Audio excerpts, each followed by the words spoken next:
said, stick by me, you'll be your guiding hand. But don't ask me what I think of you, I might not give the answer that you want me to. Howdy, I'm Joe, and this is my show, Joe's Rides.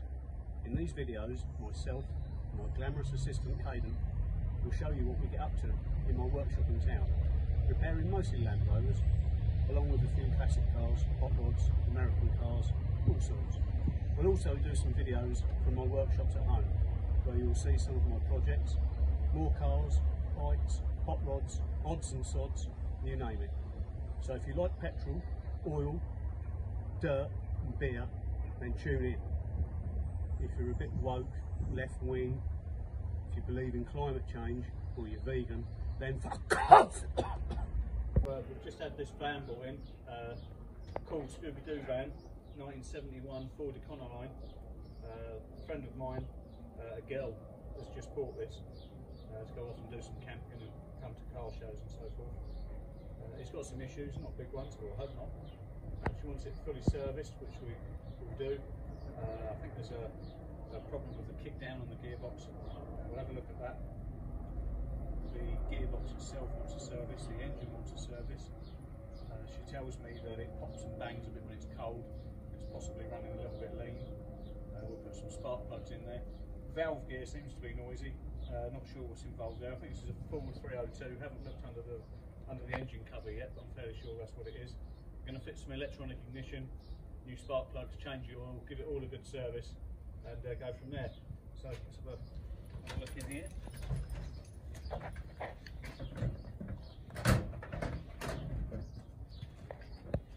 So it's already a little bit campified in here. We're going to take this engine cover up. That's where the engine lives, underneath this cover, so we'll get to that to do the service work and try and make it reliable and fun for her. She likes to have weekends away in here, sitting doing her knitting, and also think her and her boyfriend do a bit of dogging as well. So they'll do that with some reliability when we're finished. So we've got the 71 Econoline in the workshop now. Got the engine cover off, exposed the engine, and we can address some of the service work and some of the concerns that the customer's got.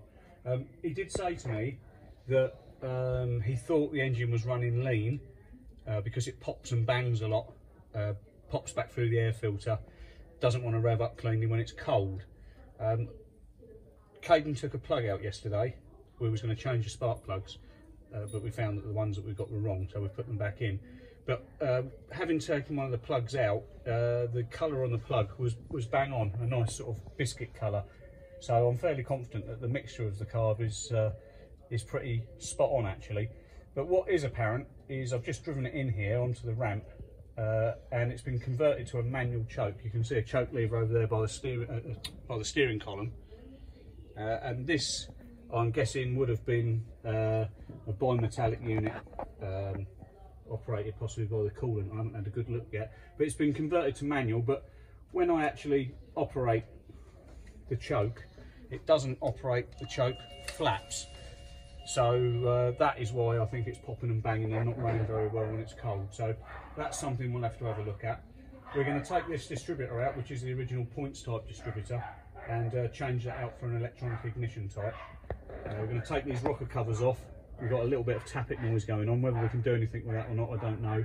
But they're a little bit sweaty anyway, so we'll put some new gaskets on after we've had a look. And also this breather pipe here, which was attached to the air filter prior to us taking it off, was actually held on with a cable tie, which is less than ideal. It's probably filling the inside of here up with breather fumes, so we'll do something with that. So a lot to get on with. We've got to change the oil. We've got to have a look at the transmission, change the transmission oil. Kick down doesn't work. So we'll keep you informed as we go along. Okay, so we're underneath now the 71 Econoline, and to be fair, all's looking pretty good. She's a solid looking truck. I've not seen any particular corrosion, some surface rust and stuff. We might talk the owner into perhaps having the underside of this wax all to keep the rust at bay and keep it in the nice condition that it is. So it's looking like it's recently had brake flexi pipes. The brake pipes on the back are copper. The rear shock absorbers look as good as new. It's got the Ford 9-inch axle on the back, which is a good thing. Looks a bit sweaty, so we'll top that up. Did complain about a little bit of slack in the drive line. I have noticed that there's a little bit of play in this centre UJ, but it really is minimal. So we'll grease all the prop shafts up and then maybe give it a run after we've serviced it and see if there is anything to worry about. They all look very dry, so hopefully that and this sliding joint as well, we'll grease that up. These grease nipples don't look like they've been used any time in the recent past. Exhaust all looks fairly sound. Gearbox is a little bit sweaty, which is sort of to be expected of a car this age. She's doing well, really. We're going to change this transmission oil. Doesn't appear to have a drain on the sump, so I think I'll probably drill a hole in there and put a blind rivet in. You mentioned the kick down doesn't work. Linkage all does look a little bit baggy. We'll have to have a play with that. Steering joints look good. Good old school steering joints with grease nipples, that's what we like. Front shock absorbers look fairly new. Front brake lines look new. Front flexes look new. This really is looking like a good truck. Yeah, I'm sure we'll find a fair few things to do on it, but overall it's not bad. They haven't long bought this, so we're giving it a good once over for them. I have noticed that up the top on the top of the engine by the carburettor, it's got an inline fuel filter, which I looked at and looked to be very clean, and I thought, well, I'll leave that. But I've just noticed there's another one fitted down here as well, which is no sort of bad thing, I suppose, but this is directly in the line from the tank to the lift pump, and that is dirty. It's got a little bit of rusty water and debris in there, so we'll change that out and maybe secure it. I'm not particularly happy with it flapping about like that, especially as it carries fuel. So we'll get on with the dirty stuff. We'll get the oil drained, get the filter changed on the engine while we're under here, grease everything up, change this transmission oil. Looks again as though the modulator on the auto box has been replaced recently-ish, so that's another good thing. Engine itself a little bit sweaty here and there, but not bad. And he has mentioned that the starter motor makes a little bit of a funny noise, and I have heard it. It is, I think, it's an inertia type starter motor, and it seems to be hanging on in there for a little bit longer than what it should do, so I think we'll take that off and have a look at that as well. But overall, a good van, so we'll get through these jobs and show you what we get up to. So the owner's said to me, could I fit a battery isolator switch, which I just have, which is only a few minutes job, but I'm just looking at this battery terminal, the negative battery terminal, and it's all chewed up and horrible, so we're going to snip that off and stick a new terminal on, so we make sure we get a good connection there. So that's for the bin. So I've just fitted the new battery terminal, but as well as screwing it on, I quite like to heat the terminal itself up and dribble a little bit of solder down around where the wire goes through the terminal itself, and it just makes for a good contact. So there you go. So there's the battery isolator switch fitted. Very simple device.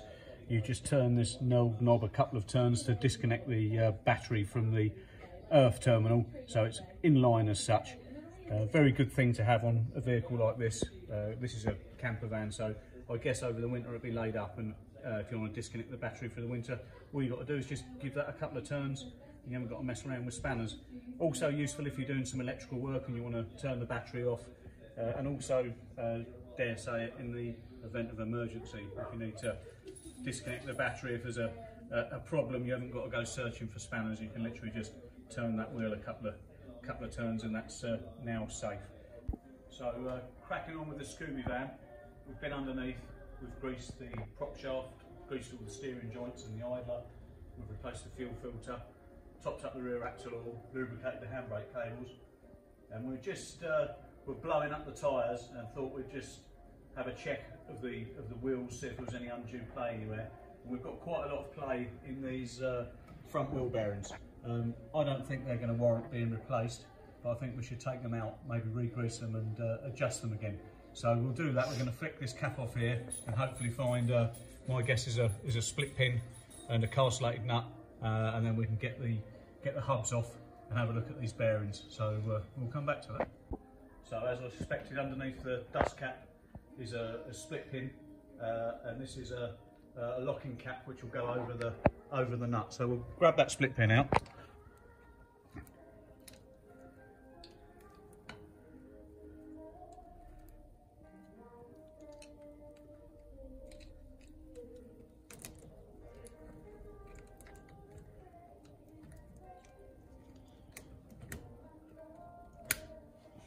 Okay, so that comes out, and then this castellated lock plate should come off,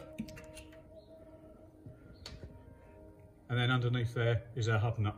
Now that doesn't have to be massively tight, but it shouldn't be loose like this. So really I think what we'll do, I can see there's loads of grease in there, I think we'll just wind that nut off, flick the washer off from behind,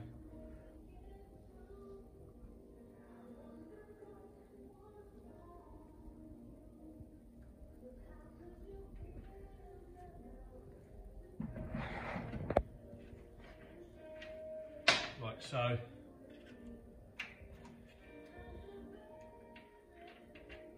We'll probably just pop that out of there and out of there and just have a quick look, but I'm sure it's going to be fine.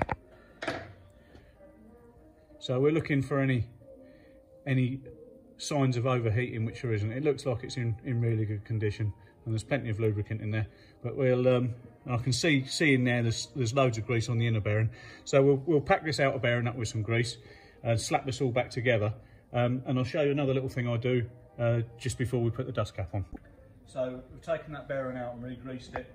I can see there's loads of grease in the inner bearing, so we'll leave that. You can see the stub axle, or maybe you can see the stub axle's got a little notch in there, which corresponds with a little tang on this washer, which then goes over the top of there, and that stops that from moving around with the wheel. Then we put on our locking nut, or adjuster nut.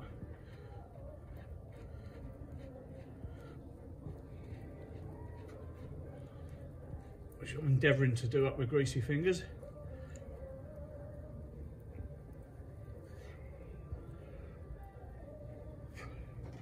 Okay, now what we want to do is just nip that nut up.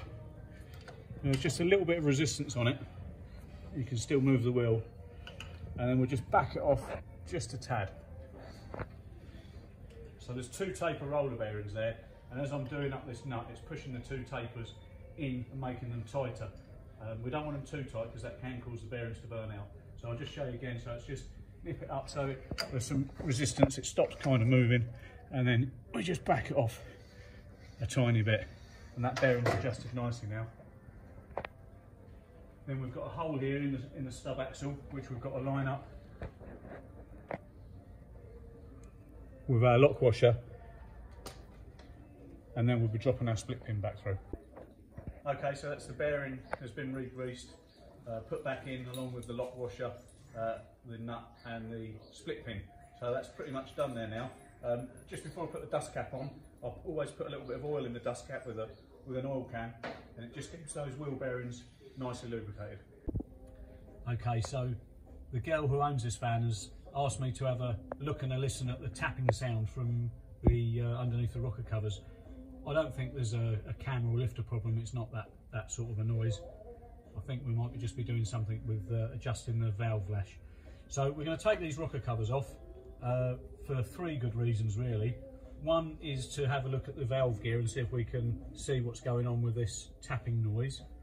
Secondly, when we've got the valve covers off, rocker covers off, I'm also going to change the distributor out for a electronic ignition item. And I can now get the valves on number 1 cylinder, which I think is the right hand front cylinder, both closed, and that will tell me that number 1 cylinder is at top dead centre, and that will give me a good start on lining up the new distributor. And the third reason is these rocker cover gaskets are just a bit sweaty and oily here and there. So first things first is we'll get these valve covers off, have a look at the valve gear, and then we'll start looking at removing the distributor and swapping that for the electronic ignition one. Okay, let's get on it. So we've got the valve covers off the Ford V8 in the Econoline van, and we've been looking for the tapping noise that the girls mentioned. I think I found it. We just took this one off and... Okay, valve cover gaskets, everyone's got different opinions on them. Put them on as they are, put them on dry. One thing that I really avoid is using any silicone sealant. Reason being is you can put your gasket on the valve cover like so, or even like that way, like it should be. Put silicone sealant on there, and when you go to bolt it down, if the silicone sealant is still slimy and wet, the gasket can slip, and it can slip inside or outside, and that can then potentially give you a leak. So what I like to do is to use some contact adhesive, spray contact adhesive, and I just lightly coat the gasket with that, and then the same on the valve cover itself. And just let that flash off for a minute, and then you can stick your gasket on, and it just won't move, it stays in place. So if your valve covers are a little bit inaccessible, for instance, then you'll know that once you get this on the head and in place, everything's going to line up. So that's the way I do them. Okay, so we've got the distributor out of the Ford V8 Econoline van. This is an original points type distributor, and I've said to the girl that owns it that I'd like to swap this out for an electronic ignition type distributor. There's nothing inherently wrong with this type of distributor really, but they do run a set of contact points. Now there's a few things can go wrong with these. Over a period of time, this distributor shaft has a cam on it, and as the shaft turns, it acts against the heel of this plastic pad on the points to open and shut the points, like so. After a period of time, this plastic pad will wear, and then you'll find yourself adjusting the points to compensate for the wear on that pad. The other thing that can happen is the points themselves, the contacts on there eventually will burn away. So there's always a little bit of maintenance, not hugely, but once a year or so, you're going to have to get in here, readjust the gap, clean the points, or maybe even replace them at some stage. This is a condenser. They're normally fairly well long-lived, but if this part of the distributor fails, the condenser, that can leave you at the side of the road, along with the points gap shutting up or the points burning out. Again, can cause poor running or not to start at all. So I want to try and alleviate that problem for her by fitting an electronic type distributor, which has, apart from the shaft in the centre of the distributor, really has no moving parts apart from that and the rotor arm, and much less likely to give her any trouble. So I'll show you one of those in a moment before we fit it. Okay, so here is our electronic ignition type stroke HEI type distributor. It looks a lot bulkier than the old one, given that, but bear in mind that the coil itself is built into the cap of the distributor, so that's why it looks a bigger unit. This one is very simple to fit wiring wise. We just have to put an ignition live onto this, connect up a vacuum supply, do the timing, fit the HT leads, and good to go. We need to replace the HT leads, which we were going to do anyway, because they are more or less a consumable item on any car. And we also need to replace the spark plugs, which we was going to do anyway because we're servicing it, but we need to use resistor type plugs with electronic ignition. So it's going to be HEI type distributor, new leads, resistor plugs, and we should have a really healthy spark, and the engine's just going to run a lot better for it, and in my opinion probably be more reliable long term. So we'll get this in. Okay, so we've got the HEI electronic ignition distributor fitted. It's only just plonked in there at the moment. I'm fairly confident it's about where it should be. So we'll fire it up, or it should fire up. The HT leads are just the old ones. They're just laid on there for now. They're not correct for that distributor, and they're all in a mess, but this is just for the purpose of getting it running. The HT lead set that I bought for it comes in a kit form, So it'll take some time to make those HT leads up on the bench, but we'll do that. But for now, distributor's just plonked in. Hopefully it will fire up. I'm not entirely sure what the timing figure is for this engine. I'm not really going to bother Googling it or looking in a book. I'm going to stick it somewhere about 12 degrees for now and then take it up the road. It's quite nice in this van because I can drive it up the road and adjust the timing on the move, really, because I can sit here and get to the distributor. Whatever the book says, whatever Google says, I'm not particularly interested in. I'm going to set it at about 12 degrees and try it up the road, see if it pinks, and just play with it and get it running as best I can. Reason being is whatever figure was given in 1971 is not totally irrelevant, but we're using different grades of fuel now. Things are just different. So I'm going to do this one by ear. Start off about 12 degrees and then bring it on from there. Anyway, hopefully we've got this about right.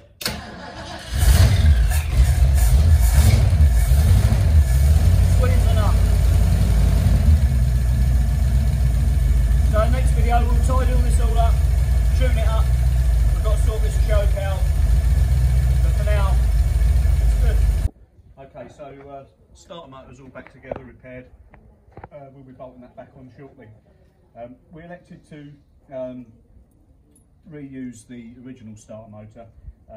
Cheap starter motors are available on eBay, probably made in China. I'm sure there's good quality ones out there as well, but this old girl has served this van since 1971, so I'm sure it can continue to do so for the foreseeable future. We did have a bit of an issue taking this off, in that the bolts which held it on are really chewed up.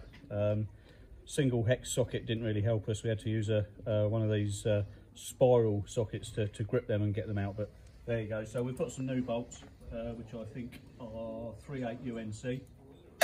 So a couple of new ones of those. Bolt this back on, hook the wiring back up, and hopefully it will start up nicely. Okay, so as I said before, the girl who owns this car has said to me that it doesn't run very well when it's cold. It pops and bangs and so forth, and they suggested that maybe the mixture was lean, which it's not. What is happening, what has become apparent, is the choke doesn't work. And I did say previously that this would have had initially, and it's still got the remnants of it left, an automatic choke device, which would have been linked up to the coolant system, and there'd be a bimetallic spring in there, which when it was warmed up would have operated this linkage and pulled this choke flap on, and then as the engine warmed up it would have slowly released it. But they can be troublesome, and this one obviously has been, and someone's fitted a manual choke conversion. Immediate problems that I can see is it's not been very well fitted. The cable is massively out of adjustment, it's binding up on itself, so we need to address that, but that's quite a simple task. But what is a little bit more intriguing, and I'm not quite sure what's going on, is if I operate the choke flap here on top of the carburettor with my finger, you can see that the linkage on the end of the original automatic choke, which has been converted with this bracket here to take the cable, that operates as it should do. But if I operate it the other way, i.e. if I pull this as though I am pulling the choke cable, then nothing happens to the choke flap itself.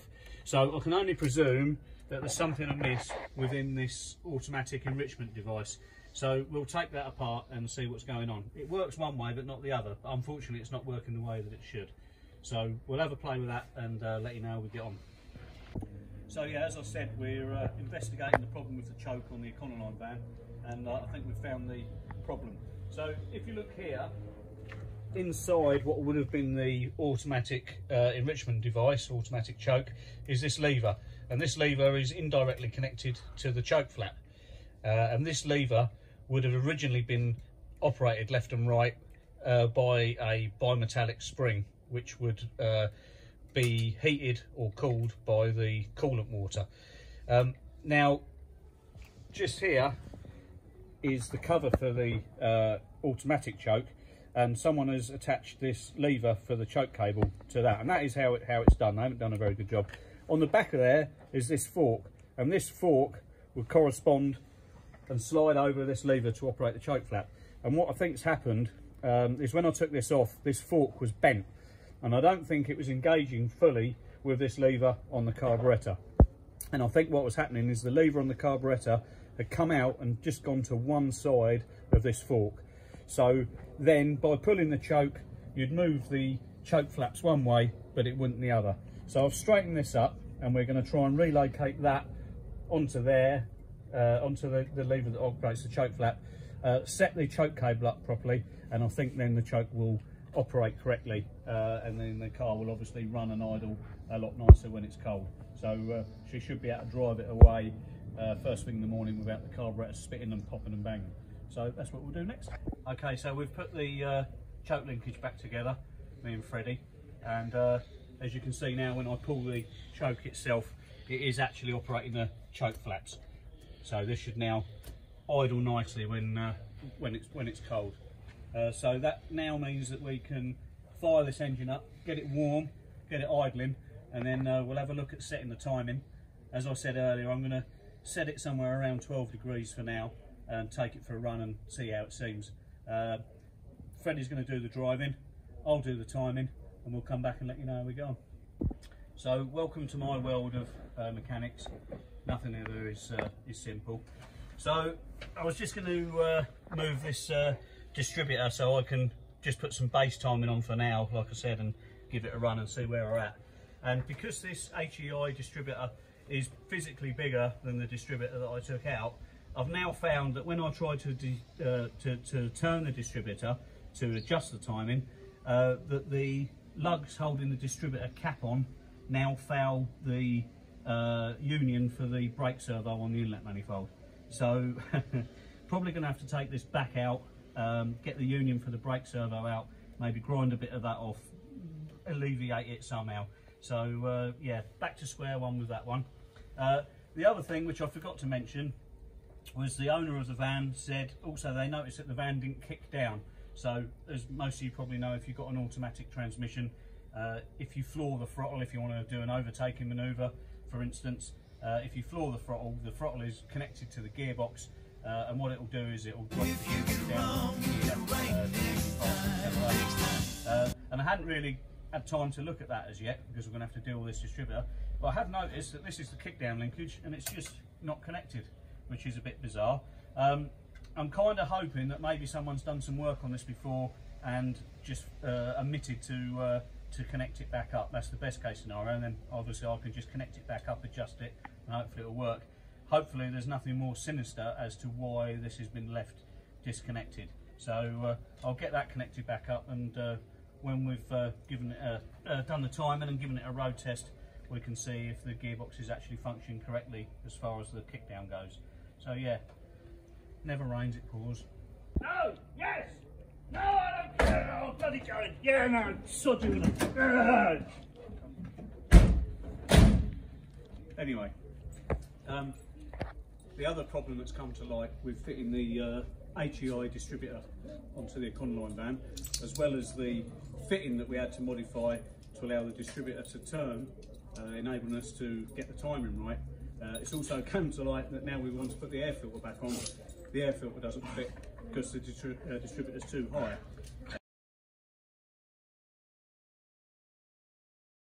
So we've had to modify that as well. And so it goes on. So we're on the home run now with the Scooby van with the Ford Econoline. It's running really nicely after all the work we've done on the engine. Don't you just love the sound of a V8 Burble? Best sound in the world, isn't it? Sniff it, bitch. Go on, sniff it. Smell it. Go on, smell it, you bitch.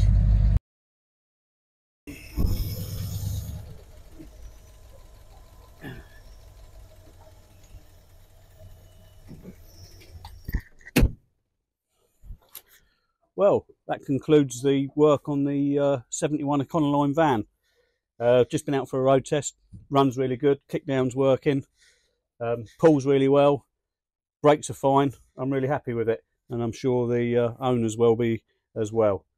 So that concludes another video, and you all remember now, you like and subscribe, right?